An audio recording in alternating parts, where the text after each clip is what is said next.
نحمده ونصلي على رسوله الكريم اما بعد بسم الله الرحمن الرحيم اللهم صل على محمد وعلى آل محمد وبارك وسلم رب اشرح لي صدري ويسر لي امري واحلل عقدة من لساني يفقهوا قولي واجعل لي وزيرا من اهلي آمین یا رب العالمین۔ ناظرین کرام السلام علیکم ورحمۃ اللہ وبرکاتہ، اور ہمارا یہ خصوصی طویل پروگرام ہے دورہ ترجمہ قرآن کا۔ قرآن پاک کے ایک ایک لفظ اور ایک ایک آیت کا ترجمہ مختصر تشریح کے ساتھ ہم سمجھ رہے ہیں محض اللہ تعالیٰ کی توفیق سے۔ سورۃ النساء کا ہم نے آغاز کیا، یتیم لڑکوں کے بارے میں، یتیم لڑکیوں کے بارے میں ہدایات، یتیموں کے بارے میں ہدایات پہلے بھی آئیں، اب خاص بیان یتیم لڑکیوں کے تعلق سے، اور اس کے ساتھ ساتھ اللہ تعالیٰ نے مسلمان مرد کو نکاح کی اجازت دی ہے 2 3 4 کی حد تک، اس کا ذکر بھی آ رہا ہے۔ مطالعہ شروع کر رہے ہیں سورہ نساء کی آیت نمبر 3 سے۔ ارشاد ہوا اعوذ باللہ من الشیطان الرجیم بسم اللہ الرحمن الرحیم وَإِنْ خِفْتُمْ أَلَّا تُقْسِطُوا فِي الْيَتَامَىٰ، اور اگر تمہیں ڈر ہو کہ یتیم لڑکیوں کے بارے میں انصاف نہ کر سکو گے، فَانْكِحُوا مَا طَابَ لَكُم مِّنَ النِّسَاءِ مَثْنَىٰ وَثُلَاثَ وَرُبَاعَ، تو نکاح کر لو جو عورتیں تمہیں بھلی لگیں، 2 2 اور 3 3 اور 4 4۔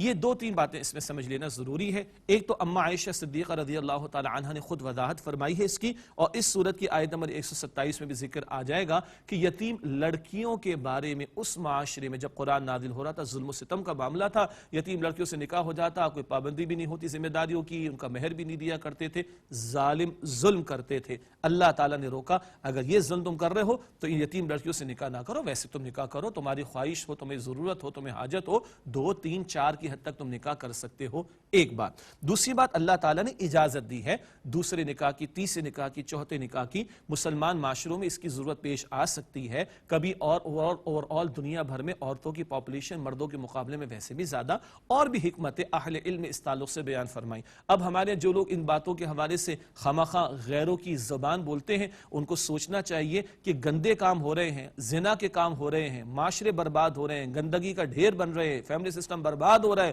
اس پر کسی کو پریشانی نہیں ہے، مگر کوئی دوسرا نکاح کر لے تو ایک پہاڑ ہے جو بنا دیا جاتا ہے، سر پر اٹھا لیا جاتا ہے، اس کو اللہ کا خوف کرنا چاہیے۔ یہ اجازت اللہ سبحانہ وتعالیٰ نے دی۔ بعض لوگوں نے یہ خامخواہ شبہات پیدا کر دیے، یہ تو یتیم لڑکیوں کے بارے میں دوسری تیسری کی اجازت ہے۔ وہ اللہ کے بندو، اللہ کے پیغمبر علیہ السلام نے تو بیوہ عورتوں سے نکاح کیے، وہ کون سی یتیم عورت خواتین تھیں؟ یتیم ہمیشہ تھوڑی یتیم رہتا ہے کہ 60 سال کے بھی کوئی ہو جائے یا 60 سال کی کوئی ہو جائے تب بھی وہ یتیم رہے گی، عجیب بات ہے۔ اور اللہ کے پیارے نبی علیہ السلام کے صحابہ کرام نے کئی نکاح کیے، تو یہ شبہات بھی غلط ہے جو لوگ پھیلانے کی کوشش کرتے ہیں۔ ہاں، دوسرے یہ نکاح کی یا تیسری چوتھی کی گنجائش اللہ نے عطا فرمائی۔ اللہ کی شریعت نے 4 کی پابندی لگائی، ماضی میں تو کبھی پابندی بھی تعداد کی نہیں ہوا کرتی تھی، اور ساتھ ایک رہنمائی اور عطا کی۔ فرمایا فَإِنْ خِفْتُمْ أَلَّا تَعْدِلُوا فَوَاحِدَةً أَوْ مَا مَلَكَتْ أَيْمَانُكُمْ، اور اگر تمہیں اندیشہ ہو کہ تم عدل نہیں کر سکو گے تو ایک ہی یعنی بیوی پر اکتفا کرو، یا وہ کنیز جس کے تم مالک ہو۔ کنیزوں کا معاملہ ایک ہنگامی صورتحال، جنگی حالات جب آتے ہیں، غلاموں کنیزوں کا معاملہ تب بنتا ہے۔ سورہ نساء ہی میں آگے چل کر بھی تھوڑا سا ذکر آئے گا، کچھ اشارہ کر دیں گے انشاءاللہ۔ عموم کے اعتبار سے نکاح کا ہی پاکیزہ راستہ ہے جو شریعت نے عطا فرمایا۔ ہاں، ایک سے زائد کوئی نکاح کرتا ہے تو عدل کے تقاضے پورے کرے، اس کی تفصیلات اپنی جگہ پر ہیں، اور جو بھی اختیاری معاملات کے اندر ذمہ داری ادا کرنی ہے وہ ادا کرنے کی کوشش کی جائے۔ اللہ تعالیٰ نے اجازت دی ہے اور اللہ تعالیٰ نے عدل کا بھی حکم عطا فرمایا، اس کے ساتھ کیا جائے، اس میں کوئی حرج کی بات نہیں ہے۔ اور یہ کبھی یہ جو گنجائش شریعت نے عطا فرمائی، یہ معاشروں کی ضرورت ہوا کرتی ہے، بیوہ عورتوں کے تعلق سے بھی ہو سکتی ہے، مطلقہ عورتوں کے تعلق سے بھی ہو سکتی ہے، اور ایک شخص ہے اللہ تعالیٰ نے اس کو ایک گنجائش دے رکھی ہے۔ اللہ تعالیٰ خالق ہے، کسی کی حاجت ہے وہ پورا ہو، لیکن گھر آباد ہو یہ اچھی بات ہے نا، یا معاشرہ گندگی کا ڈھیر بنے۔ آج معاذ اللہ زنا کے اوپر پابندیاں نہیں لگانے کی باتیں لوگ کرنے دیتے، زنا کے راستے کھلا رکھنا چاہتے ہیں، اور نکاح کے پاکیزہ بندھن جس کی شریعت اور اللہ تعالیٰ نے اجازت دی ہے اس پر لوگ انگلیاں اٹھاتے، تو ہمیں انگلیاں اٹھاؤں گا ایسے لوگوں پر کہ جو اللہ کی شریعت پر انگلیاں اٹھائیں، تو اپنے ایمان کی خیر منائیں، اور معاشرے گندگی کا ڈھیر بنے، زنا کے دھندے چلتے رہے، اس پر کسی کو پریشانی نہیں، تو پھر اپنے ایمان کی خیر منانی چاہیے۔ فرمایا ذالک ادنی اللہ تعولوا، یہ اس بات کے زیادہ قریب ہے کہ تم جھک نہ پڑو، یعنی اللہ تعالیٰ نے ذمہ داری عطا کی ہے، اگر تم دوسرا دوسرا تیسرا نکاح کرتے ہو تو عدل کے تقاضے پورے کرو. ایسا نہیں کہ ایک کو بالکل لٹکتی چھوڑ دیا, اس کو کوئی پوچھنے والا نہیں ہے, یہ تو ظلم ہو جائے گا, اور جو یہ ظلم کرے گا کل اللہ تعالیٰ کی اس کی پکڑ بھی ہو جائے گی. وہ بھی ڈرا دیا گیا شریعت کے اندر, کتاب و سنت کے اندر, مگر یہ گنجائش اللہ کی شریعت نے عطا فرمائی. اب عورتیں توجہ سے سنیں جی, اور مرد بھی توجہ سے سنیں. اللہ تعالیٰ کا کلام مہر کے بارے میں کیا فرما رہا ہے؟ وَآتُوا النِّسَاءَ صَدُقَاتِهِنَّ نِحْلًا, اور عورتوں کو ان کی مہر خوشی خوشی ادا کرو. آج مہندی کا فنکشن اور مائیوں کا فنکشن اور ڈانڈیے کا فنکشن اور میوزیکل نائٹ, ان گندے گناہوں کے کاموں پر, ہندوانہ رسومات پر لاکھوں کروڑوں خرچ ہوتے ہیں. اور مولوی صاحب 5,000 روپے لکھ دیجئے. کیوں بھائی؟ اللہ کے بندے, یہ ذمہ داری تو یہ شریعت نے دی ہے, یہاں اچھا ادا کر تاکہ اس آنے والی کو تو یہ احساس دلائے آئی ٹیک دا رسپانسبلٹی. مرد کو مرد بنایا گیا ہے, کفالت کا ذمہ دار بنایا گیا ہے, اور یہ کیا ہے؟ یہ ایک ٹوکن منی سارٹ آف ہے. سمجھانے کے لیے کہہ رہا ہوں کہ آئی ٹیک دا responsibility, I owe the responsibility, پوری زندگی بھر کی کفالت تمہاری میرے ذمہ ہے. تو وَآتُوا النِّسَاءَ صَدُقَاتِهِنَّ نِحْلًا, اور عورتوں کو ان کی مہر خوشی خوشی ادا کرو. اللہ کے پیارے رسول صلی اللہ علیہ وسلم نے فرمایا, مسند احمد کی روایت ہے, جس نے کوئی مہر کم یا زیادہ طے کیا, ادا کرنے کا ارادہ نہیں, قیامت کے دن زانی کی حیثیت میں پیش ہوگا. یہ اللہ کا حکم ہے, اللہ کے رسول علیہ السلام کا حکم ہے. باقی جو رسومات ہم نے شادی بیاہ پر قائم کر رکھی ہیں, ہندوانہ رسومات لے کر, ان کا کوئی حکم نہیں, بلکہ ان میں اکثر گناہ کے کام ہیں, اور اس میں لوگ ڈنڈی مارتے ہیں. استغفر اللہ. تو ہم تو عورتوں کو بھی کہتے ہیں اپنی بات نہ کرو, کہو اللہ کا کلام دے دو ہمیں, اللہ کی شریعت ہمیں دے دو, ختم ہو گئی بات. وہ اللہ ہے جو ہمارا خالق ہے, جس نے مردوں اور عورتوں کے سب کے حقوق بیان فرمائے. ہاں, فَإِن طِبْنَ لَكُمْ عَنْ شَيْءٍ مِّنْهُ نَفْسًا فَكُلُوهُ هَنِيئًا مَرِيئًا. پھر اگر وہ خوشی خوشی تمہیں چھوڑ دیں اس میں سے کچھ, تو اسے خوشگوار سمجھ کر کھا لو, کوئی حرج کی بات نہیں. مگر یہ خوشی خوشی ہوگا بھائی, ہاں ہماری بیوی نے معاف کر دیا, تم نے سوچ لیا کہ معاف کر دیا, اس سے معاف نہیں ہوتا بھائی. خوشی خوشی اگر وہ معاف کر دے تو کوئی حرج کی بات نہیں ہے, کھا پی سکتے ہو. اس نے لے لیا اور تمہارے حوالے کر دیا, تمہیں کھلا رہی پلا رہی ہے, کھا لو پی لو, کوئی مسئلہ نہیں ہے. لیکن زبردستی کا معاف کرانا, اس کی قطعاً کوئی گنجائش نہیں ہے. یتیموں کے بارے میں ایک اور رہنمائی, وَلَا تُؤْتُوا السُّفَهَاءَ أَمْوَالَكُمُ الَّتِي جَعَلَ اللَّهُ لَكُمْ قِيَامًا وَارْزُقُوهُمْ فِيهَا وَاكْسُوهُمْ. اور مت دو بے عقل, مراد یتیم بچوں کو ان کے اپنے مال جو اللہ تعالیٰ نے تمہارے لیے زندگی گزارنے کا ذریعہ بنایا ہے, اور انہیں اس سے کھلاتے اور پہناتے رہو. وَقُولُوا لَهُمْ قَوْلًا مَعْرُوفًا, اور ان سے اچھی بات کہو. ایک یتیم تمہاری کفالت میں آ گیا, اس کا مال تمہارے پاس ہے, حفاظت کرو. مال ضائع نہیں ہونا چاہیے. جب تک یہ بچہ چھوٹا ہے, ابھی کم عقل ہے, اور معاملہ فہمی اس کو حاصل نہیں ہے, ڈیسیشن میکنگ وہ نہیں کر سکتا, تو اس کا مال حوالے نہ کرو. مال جو حلال سے ملے, اللہ کی نعمت ہے, ان کو کھلاتے رہو پہناتے رہو, لیکن مال کی حفاظت کرو. یہ مال نعمت ہے اللہ تعالیٰ کی, حلال پر کمائے, جائز میں خرچ کریں, کوئی حرج کی بات نہیں. اور ان کے ساتھ اچھی بات کرو. اور وَقُولُوا لَهُمْ قَوْلًا مَعْرُوفًا, بھلی بات کہو ان سے, یعنی اچھے انداز سے ان کے ساتھ سلوک کرو. دیکھیے اللہ کا کلام کبھی کائنات کی سیر کراتا ہے ہمیں, کبھی گھرانوں کی باتیں کرتا ہے, کبھی مہر کی باتیں کرتا ہے, کبھی یتیموں کے بارے میں. کیا پیاری کنسٹرکشن ہے اللہ رب العالمین کے کلام کی, کہ بندہ متوجہ ہی رہتا ہے. اللہ مجھے اور آپ کو مزید توجہ عطا فرمائے. وَابْتَلُوا الْيَتَامَىٰ حَتَّىٰ إِذَا بَلَغُوا النِّكَاحَ, اور یتیموں کو آزماتے رہو یہاں تک کہ وہ نکاح کی عمر کو پہنچ جائیں. فَإِنْ آنَسْتُم مِّنْهُمْ رُشْدًا فَادْفَعُوا إِلَيْهِمْ أَمْوَالَهُمْ, پھر اگر ان میں صلاحیت پاؤ, مراد حسن تدبیر, حسن معاملہ, تو ان کا مال ان کے حوالے کر دو. یعنی نکاح کی عمر کو پہنچ جائیں, شعور کی سطح کو پہنچ جائیں, اب تم سمجھتے ہو کہ یہ اپنے مال کی حفاظت کر سکتے, تو اب ان کا مال ان کے حوالے کر دو. وَلَا تَأْكُلُوهَا إِسْرَافًا وَبِدَارًا أَن يَكْبَرُوا, اور ان کا مال نہ کھاؤ ضرورت سے زیادہ اور جلدی, اس خیال سے کہ وہ بڑے ہو جائیں گے. مراد ہے کہ دل کا چھوڑ تو اللہ تعالیٰ جانتا ہے نا, سب کے باطن سے اللہ تعالیٰ واقف ہے. تو یہ کہ جلدی بڑے ہو جائیں گے تو مال ان کو دینا پڑے گا, جلدی ہڑپ کر جاؤ, استغفر اللہ, اللہ تعالیٰ اس سے محفوظ رکھے. یاد رہے اللہ کے پیارے رسول صلی اللہ علیہ وسلم نے فرمایا, ابن ماجہ شریف کی حدیث میں, مسلمانوں کے گھروں میں سے بہترین گھر وہ ہے جہاں کسی یتیم کے ساتھ بھلا سلوک ہوتا ہو, اور مسلمانوں کے گھروں میں سے بدترین گھر وہ ہے جہاں کسی یتیم کے ساتھ برا سلوک کیا جاتا ہو. وَمَنْ كَانَ غَنِيًّا فَلْيَسْتَعْفِفْ, اور جو غنی ہو وہ مال یتیم سے بچتا رہے, خود ہی اپنے پاس سے خرچ کر دے, یہی پسندیدہ بات ہوگی. اور کس قدر پسندیدہ بات, اللہ کے پیارے نبی صلی اللہ علیہ وسلم کا قول پہلے بھی پیش کیا گیا, بخاری شریف کی حدیث, حضور نبی اکرم صلی اللہ علیہ وسلم نے اپنا مبارک ہاتھ اور مبارک ہاتھ کی 2 انگلیاں ملا کر حضور نے فرمایا, میں اور یتیم کی کفالت کرنے والا اس طرح جنت میں ساتھ ہوں گے. تو جو غنی ہے بچتا رہے, اس کو اتنا بڑا اجر ملے گا انشاءاللہ. وَمَنْ كَانَ فَقِيرًا فَلْيَأْكُلْ بِالْمَعْرُوفِ بالمعروف، اور جو فقیر ہو حاجت مند ہو وہ بھلے طریقے پر دستور کے مطابق کھا سکتا ہے. جس کے بیچارے کے خود کے لالے پڑے ہوئے جان کے کھانے پینے کے، اگر وہ تھوڑا استفادہ کرتا ہے تاکہ اس غریب اس یتیم بچے کی پروٹیکشن ہو جائے گی تو اس کی گنجائش بھی عطا کی گئی. فَإِذَا دَفَعْتُمْ إِلَيْهِمْ أَمْوَالَهُمْ فَأَشْهِدُوا عَلَيْهِمْ، پھر جب ان کے مال ان کے حوالے کرو تو ان پر گواہ کر لو. یہ گواہی کا معاملہ بڑا اہم ہے، معاملات کا درست ہونا بڑا اہم ہے. اور سچی بات دل سے عرض کروں، ہماری آزمائشیں نماز میں، روزے میں، تراویح میں، حج میں، عمرے میں، قربانی میں کم ہیں، معاملات میں زیادہ ہیں. معاملات ٹھیک رکھو. فَأَشْهِدُوا عَلَيْهِمْ، تو ان پر گواہ کر لو. وَكَفَى بِاللَّهِ حَسِيبًا، اور اللہ تعالیٰ کافی ہے حساب لینے کے اعتبار سے. کیا بتایا جا رہا ہے؟ تم ڈنڈی مار رہے ہو تو تمہارا کیا خیال ہے؟ 2 تم نے لقمے زیادہ کھا لیے، پیٹ تم نے اپنا بھر لیا، کل اللہ کو جواب نہیں دینا؟ اللہ اکبر. وَكَفَى بِاللَّهِ حَسِيبًا، اور اللہ سبحانہ وتعالیٰ کافی ہے حساب لینے کے اعتبار سے. اللہم حاسبنا حسابا یسیرا، اے اللہ ہم سب کے حساب کو آسان فرما. اب وراثت کے بارے میں ایک پہلی بات آ رہی ہے اور پھر تفصیلی احکامات آگے آئیں گے انشاءاللہ. للرجال نصیب مما ترک الوالدان والاقربون، مردوں کے لیے حصہ ہے اس میں سے جو والدین نے اور رشتہ داروں نے چھوڑا. وللنساء نصیب مما ترک الوالدان والاقربون، اور عورتوں کے لیے حصہ ہے اس میں سے جو چھوڑا ماں باپ نے اور رشتہ داروں نے. مما قل منہ او کثر، خواہ تھوڑا ہو یا زیادہ. نصیبا مفروضا، یہ حصہ فرض کیا گیا ہے، مقرر کیا گیا ہے. اللہ اکبر. جی بڑے بڑے دینی گھرانوں کو ہم نے دیکھا، نماز کی بات کر لو، چندے کی بات کر لو، صدقہ خیرات کی بات کر لو، ارے بھائی بیٹی کو وراثت میں حصہ دو، بھائی مولوی صاحب یہ بات نہ کریں. ہاں اللہ اکبر. بہنوں کو حصہ، یہ بات تو نہ کریں. اللہ اکبر کبیرہ. اللہ کہتے ہیں فرض کیا گیا. آگے اگلی آیات پڑھیں گے تو یہ اللہ کی حدود ہیں، وراثت کے احکامات آگے ذکر آ رہا ہے. تو مرد ہوں یا عورتیں، جی دونوں کے لیے اللہ تعالیٰ نے شریعت میں حصہ مقرر فرمایا، جو ماں باپ چھوڑ جائیں اور جو رشتہ دار چھوڑ جائیں.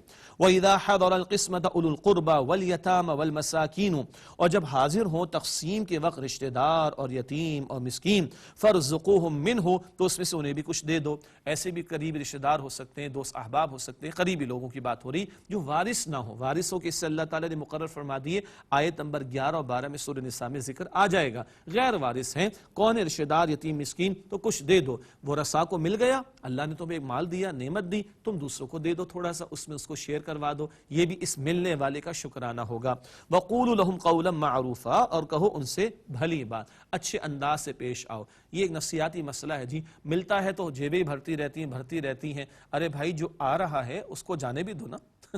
بہتا ہوا پانی پاک ہوتا ہے، پہلے بھی ذکر آیا. آتا ہوا جاتا رہے گا، پانی پاک رہے گا. جی آتا ہوا مال جاتا رہے گا، مال بھی پاک رہے گا، دل بھی صاف رہے گا. بھلی بات ان کے ساتھ کہو، سخت بات ان کے ساتھ نہ کرو، خاص طور پر جب یتیم آ جائیں، مسکین آ جائیں. اللہ اکبر. وَأَمَّا السَّائِلَ فَلَا تَنْهَرْ، اللہ کے پیارے نبی علیہ السلام کے ذریعے ہمیں تعلیم عطا کی گئی سورۃ الضحیٰ میں. وَأَمَّا السَّائِلَ فَلَا تَنْهَرْ، جو سائل ہے نا اس کو جھڑکنا نہیں چاہیے. اللہ تعالی ہمیں خوش خلقی عطا فرمائے، حسن سلوک کرنا عطا فرمائے.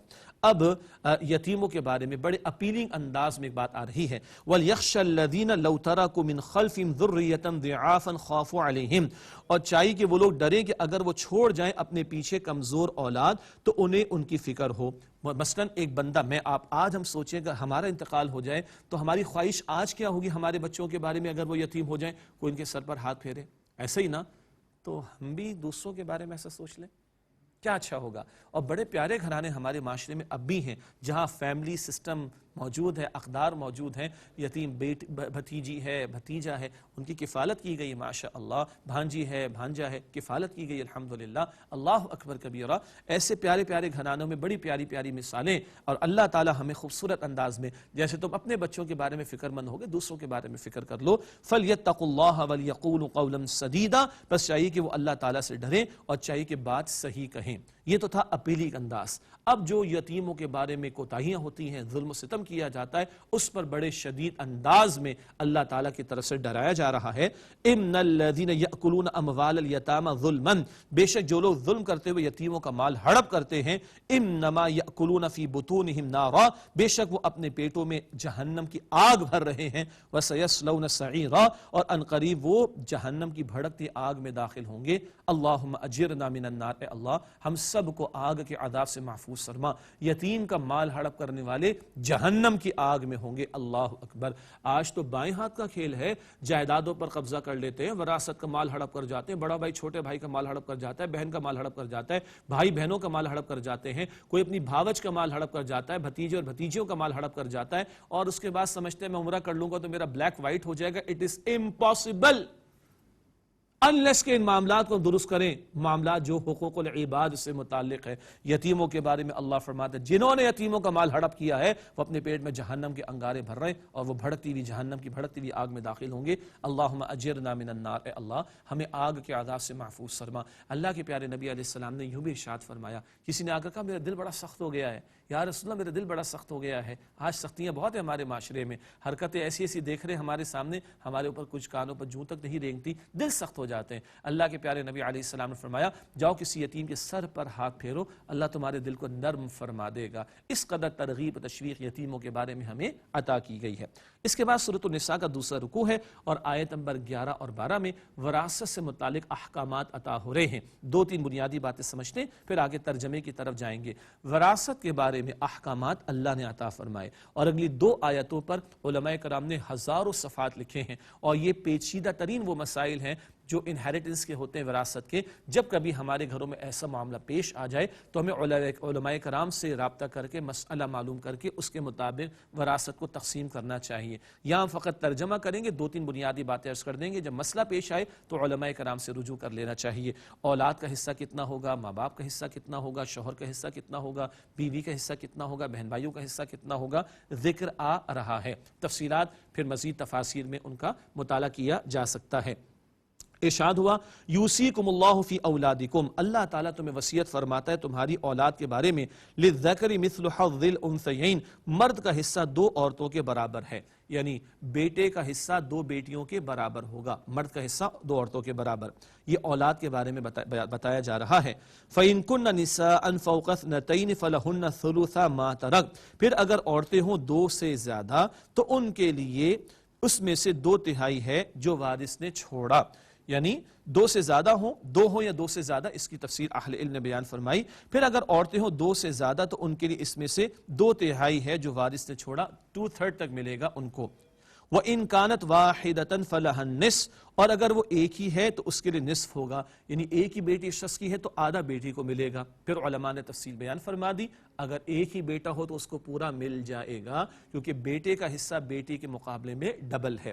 اور اس میں سادہ سی بات سمجھنے کی یہ ہے، کفالت کی ذمہ داری مرد پر رکھی گئی، عورت کو پھر بھی حصہ دیا جا رہا ہے شریعت میں، عورت پر کبھی بھی کفالت کی ذمہ داری نہیں ہے، کفالت کی ذمہ داری مرد پر رکھی گئی ہے تو اس کا حصہ عورت کے مقابلے میں زیادہ رکھا گیا اس تناظر میں۔ اب والدین کے بارے میں، وَلِأَبَوَيْهِ لِكُلِّ وَاحِدٍ مِّنْهُمَا السُّدُسُ مِمَّا تَرَكَ إِن كَانَ لَهُ وَلَدٌ، اور اس کے ماں باپ کے لیے دونوں میں سے ہر ایک کا چھٹا حصہ ہوگا، 1/6 اس میں سے جو میت نے چھوڑا، اگر اس میت کی اولاد ہو، میت کی اگر اولاد ہے تو ماں باپ دونوں کے لیے 1/6، یہاں ماں اور باپ کا ایک اعتبار سے برابر ہو گیا۔ فَإِن لَمْ يَكُن لَهُ وَلَدٌ، پھر اگر اس کی اولاد نہ ہو، وَوَرِثَهُ أَبَوَاهُ، اور ماں باپ ہی فقط اس کے وارث ہوں، فَلِأُمِّهِ الثُّلُثُ، تو اس کی ماں کا تہائی حصہ ہوگا، ماں کا ہوا 1/3 اور باپ کا کتنا ہو جائے گا 2/3، اگر صرف والدین ہی اس کے وارث ہیں۔ فَإِن كَانَ لَهُ إِخْوَةٌ فَلِأُمِّهِ السُّدُسُ، پھر اگر اس میت کے کئی بہن بھائی ہوں تو اس کی ماں کا چھٹا حصہ ہے، میت کے بہن بھائی بہت سارے ہیں تو ماں کا ہوگا چھٹا 1/6 تو باپ کا ہوگا 5/6۔ ماں باپ زندہ ہے تو بہن بھائیوں کو نہیں ملے گا، جب ماں باپ کا انتقال ہوگا بہن بھائیوں کو منتقل ہو جائے گا۔ تو اگر اس میت کے کئی بہن بھائی ہوں تو اس کی ماں کا چھٹا حصہ ہے 1/6 تو باقی ہوگا 5/6 کس کا، باپ کا۔ یہ سب کب ہوگا، حصوں کا معاملہ، ترکے کی تقسیم کا معاملہ فرمایا، من بعد وصیت یوصی بہا او دین، اس وصیت کے بعد جو وہ کر گیا یا قرض ادا کر دیے جانے کے بعد۔ یہ دو اہم باتیں ہیں، وصیت اور قرض۔ تمام علماء کا اس پر اتفاق ہے، قرض کا ادا کیا جانا پہلے ہے، میت کا جب انتقال ہو جائے تو اگر اس کے کفن دفن کے اخراجات ہیں اس کے مال میں سے کیے جائیں، اب جو بچا قرض ادا کیا جائے گا پہلے، پھر جو بچا وصیت پر عمل کیا جائے گا، اور وصیت غیر وارث کے لیے جائز ہے 1/3 کی حد تک، بخاری شریف کی روایت پہلے پیش کی جا چکی ہے۔ آئی ریپیٹ اگین، انتقال ہوا، اس کے کفن دفن کے اخراجات کر لیے جائیں، اب جو بچا قرض اگر اس کے ذمے وہ ادا ہوگا، اب جو بچا وصیت پر عمل ہوگا، اور وصیت میکسیمم 1/3 کی حد تک ہو سکتی ہے۔ اب جو بچے گا وہ ہیں ترکے کے حصے جو کیے جائیں گے اور ان احکامات کے مطابق ان کو تقسیم کیا جائے گا۔ البتہ سوال ذہن میں آ سکتا ہے کہ یہاں پہ تو وصیت کا ذکر پہلے ہے، اس کی وجہ یہ ہے کہ قرض جس نے دیا تھا وہ تو چھوڑے گا نہیں، وصیت تو کسی ایسے کے بارے میں بھی ہو سکتی ہے کہ جس کو پتہ بھی نہیں ہو کہ میرے بارے میں وصیت کی گئی، تو اس کی اہمیت ہے جو اللہ تعالیٰ نے وضاحت فرما دی اور وصیت کو پہلے لکھا، بیان فرمایا قرآن نے، اور قرض کا ذکر بعد میں، اور اصول یہ ہے کہ قرض کا ادا کیا جانا پہلے، پھر وصیت پر عمل درآمد، اور پھر جو بچے وہ ان حصوں کے مطابق تقسیم کیا جائے گا۔ اچھا جی، مجھے معلوم ہے کہ یہ پہلی مرتبہ جو سنتا ہے ترجمہ تو اس کو اتنی بات سمجھ میں نہیں آتی، ہم نے بھی جب پہلی مرتبہ پڑھا تو ہمیں بھی سمجھ میں نہیں آئی، تھوڑا اور پڑھیں گے، بار بار مطالعہ کریں گے تو انشاءاللہ وضاحت ہو جائے گی۔ اور ایک نکتہ ہم نے پہلے ہی ذکر کر دیا، جب ہمارے گھرانوں میں اس طرح کا معاملہ آئے تو اپنی عقل کے گھوڑے نہ دوڑائیں، بلکہ علماء سے جو ایکسپرٹیز رکھتے ان معاملات کے ان سے معلوم کر کے شریعت کے تقاضوں پر عمل کریں۔ اللہ مجھے آپ کو ہم سب کو توفیق عطا فرمائے۔ آگے اللہ تعالیٰ ایک بڑی پیاری حکمت والی بات بیان فرما رہا ہے، آباؤکم و ابناؤکم، تمہارے باپ تمہارے بیٹے، لا تدرون ایہم اقرب لکم نفعا، تمہیں معلوم نہیں کہ ان میں کون تمہارے لیے نفع پہنچانے میں زیادہ نزدیک تر ہے۔ خالق تو اللہ، اس کو سب معلوم ہے۔ فریضۃ من اللہ، یہ اللہ تعالیٰ کی طرف سے فرض کیا گیا، یہ حصے اللہ تعالیٰ نے فرض کیے ہیں، nobody can change them۔ اللہ تعالیٰ نے قرآن کریم میں نماز کی رکعتیں بیان نہیں فرمائیں، سبحان اللہ، لیکن وراثت کے ایک جز کو اس پہلو سے اللہ تعالیٰ نے بیان فرمایا، اس سے اس مسئلے کی اہمیت کا اور زیادہ اندازہ ہوتا ہے۔ فریضۃ من اللہ، یہ اللہ تعالیٰ کی طرف سے فرض کیا گیا ہے۔ ان اللہ کان علیما حکیما، بے شک اللہ تعالیٰ خوب علم رکھنے والا، حکمت والا ہے، خوب جانتا ہے کہ اس کو کیا عطا ہونا چاہیے، اور حکمت کے ساتھ وہ اپنے فیصلے ہمیں عطا فرما رہا ہے، احکام عطا فرما رہا ہے۔ یہ تو ہوا اولاد اور ماں باپ کے بارے میں۔ اب شوہر اور بیوی کے تعلق سے ذکر آ رہا ہے، اور پھر بہن بھائیوں کا ایک خاص مسئلہ بھی بیان ہوگا۔ وَلَكُمْ نِصْفُ مَا تَرَكَ أَزْوَاجُكُمْ إِن لَّمْ يَكُن لَّهُنَّ وَلَدٌ، اور تمہارے لیے، مردوں کے لیے، اور تمہارے لیے آدھا ہے جو چھوڑ جائیں تمہاری بیویاں اگر ان کی کچھ اولاد نہ ہو۔ بیوی کا کتنا ملے گا؟ شوہر کا اگر بیوی کا انتقال ہو جائے آدھا، اگر اولاد نہ ہو۔ فَإِن كَانَ لَهُنَّ وَلَدٌ فَلَكُمُ الرُّبُعُ مِمَّا تَرَكْنَ، پھر اگر ان کی اولاد ہو تو تمہارے لیے اس میں سے جو وہ چھوڑ جائیں چوتھائی حصہ ہوگا، 1/4۔ اگر اولاد ہے تو 1/4 ملے گا شوہر کو۔ من بعد وصیۃ یوصین بہا او دین، اس وصیت کے بعد جو وہ کر جائیں یا قرض ادا کر دیے جانے کے بعد۔ وَلَهُنَّ الرُّبُعُ مِمَّا تَرَكْتُمْ إِن لَّمْ يَكُن لَّكُمْ وَلَدٌ، اور اس میں سے ان کے لیے چوتھائی حصہ ہے جو تم چھوڑ جاؤ اگر نہ ہو تمہاری اولاد۔ بیویوں کے لیے کتنا ہے؟ 1/4، اگر تمہاری اولاد نہ ہو، یعنی شوہر کا انتقال ہو جائے تو بیوی کے لیے 1/4 اگر اولاد نہ ہو۔ فَإِن كَانَ لَكُمْ وَلَدٌ فَلَهُنَّ الثُّمُنُ، پھر اگر تمہاری اولاد ہو تو جو تم چھوڑ، مما ترکتم، تو جو تم چھوڑ جاؤ اس میں سے ان کا 8واں حصہ ہوگا، 1/8۔ مرد کے مقابلے میں عورت کا آدھا، یہ اصول یہاں پر بھی چل رہا ہے۔ تو اگر تمہاری اولاد ہو جو تم چھوڑ جاؤ اس میں سے ان کا 8واں حصہ ہے اس صورت میں۔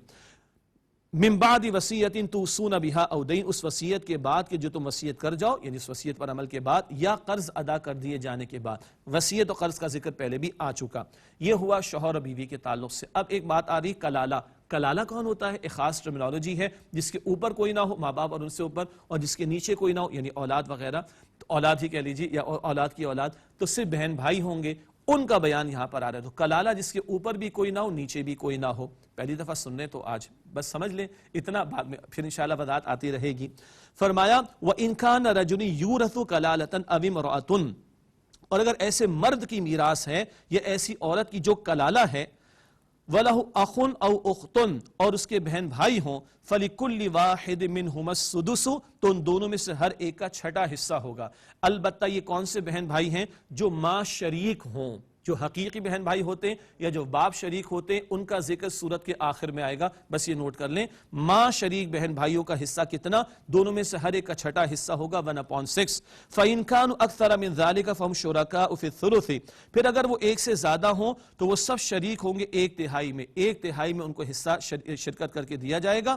من بعد وصیۃ یوصى، من بعد وصیۃ یوصى بها او دین غیر مضار، اس وصیت کے بعد جو وصیت ادا کر دی جائے یا قرض ادا کرنے کے بعد غیر مضار بشرطے کہ کسی کو نقصان نہ پہنچایا جائے، ان سارے احکامات میں کسی وارث کو نقصان نہ پہنچایا جائے، وصیت من اللہ یہ اللہ تعالیٰ کی طرف سے حکم ہے، اس کا پیغام تمہارے لیے آ گیا، وصیت حکم اللہ کی طرف سے، واللہ علیم حلیم اور اللہ تعالیٰ خوب علم رکھنے والا حلم والا ہے۔ اب الفاظ سنیے گا، یہ وراثت کے احکامات کو اللہ تعالیٰ کیا فرما رہے ہیں آگے، تلک حدود اللہ یہ اللہ تعالیٰ کی حدود ہیں، یہ اللہ کے احکام ہیں، ان کو سیریس لیا جائے۔ وَمَن يُطِعِ اللَّهَ وَرَسُولَهُ يُدْخِلْهُ جَنَّاتٍ تَجْرِي مِن تَحْتِهَا الْأَنْهَارُ خَالِدِينَ فِيهَا، اور جو اللہ تعالیٰ اور اس کے رسول علیہ السلام کی اطاعت کرے گا تو اللہ اسے باغات میں داخل فرمائے گا جن کے نیچے نہریں جاری ہیں، وہ ان میں ہمیشہ رہیں گے۔ وَذَلِكَ الْفَوْزُ الْعَظِيمُ اور یہی عظیم کامیابی ہے، ان احکامات پر عمل کرنے والوں کے لیے جنت کی بشارت۔ اور اس کے برعکس وَمَن يَعْصِ اللَّهَ وَرَسُولَهُ وَيَتَعَدَّ حُدُودَهُ اور جو اللہ تعالیٰ اور اس کے رسول علیہ السلام کی نافرمانی کرے، يُدْخِلْهُ نَارًا خَالِدًا فِيهَا وَيَتَعَدَّ حُدُودَهُ اور اللہ تعالیٰ کی حدود سے تجاوز کرے، يُدْخِلْهُ نَارًا خَالِدًا فِيهَا اللہ اسے آگ میں داخل کرے گا، وہ اس میں ہمیشہ رہے گا، وَلَهُ عَذَابٌ مُهِينٌ اور اس کے لیے ذلیل کر دینے والا عذاب ہوگا۔ جو ان وراثت کے احکامات میں ڈنڈیاں مارتے، خلاف ورزیاں کرتے، ہڑپ کر جاتے دوسروں کا حصہ، استغفر اللہ، یہ اللہ کی حدود کو توڑنے والے، ان کے لیے جہنم کی آگ کا ڈراوا دیا گیا۔ اسی کے ساتھ آج کا مطالعہ پائے تکمیل کو پہنچتا ہے۔ آئیے اللہ رب العالمین کے حضور دعا کا اہتمام کرتے ہیں۔ بسم اللہ الرحمن الرحیم، اللہم صلی علی محمد وعلی آل محمد وبارک وسلم۔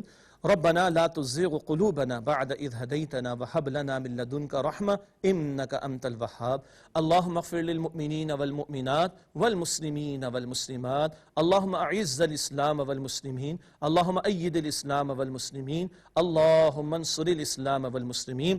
اے اللہ ہم سب کی، ہمارے ماں باپ کی، ہمارے گھر والوں کی، ہمارے اساتذہ کی اور تمام مسلمانوں کی مغفرت فرما۔ اے اللہ اس محفل کو اپنی بارگاہ میں قبول فرما۔ اے اللہ کل عالم میں اے اللہ اس قرآن پاک کے فیض کو عام فرما دے۔ اے اللہ ہمیں صحیح بات بیان کرنے، سیکھنے، سمجھنے، عمل کرنے اور اس کو دوسروں تک پہنچانے کی توفیق عطا فرما۔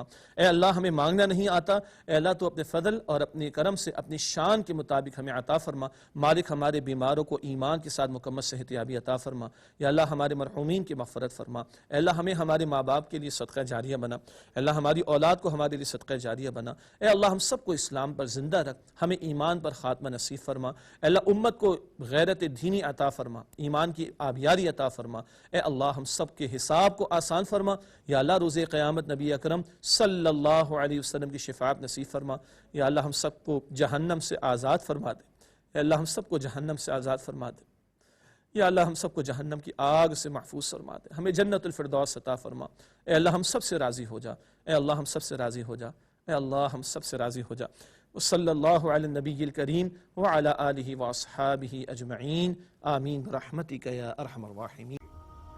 ناظرین اگر آپ ایسی ہی مزید ویڈیوز دیکھنا چاہتے ہیں تو ہمارا ARYQ-TV کا چینل سبسکرائب کیجئے اور بیل آئیکن کا بٹن دبانا نہ بھولیے تاکہ آپ سے کوئی پسندیدہ پروگرام مس نہ ہو جائے۔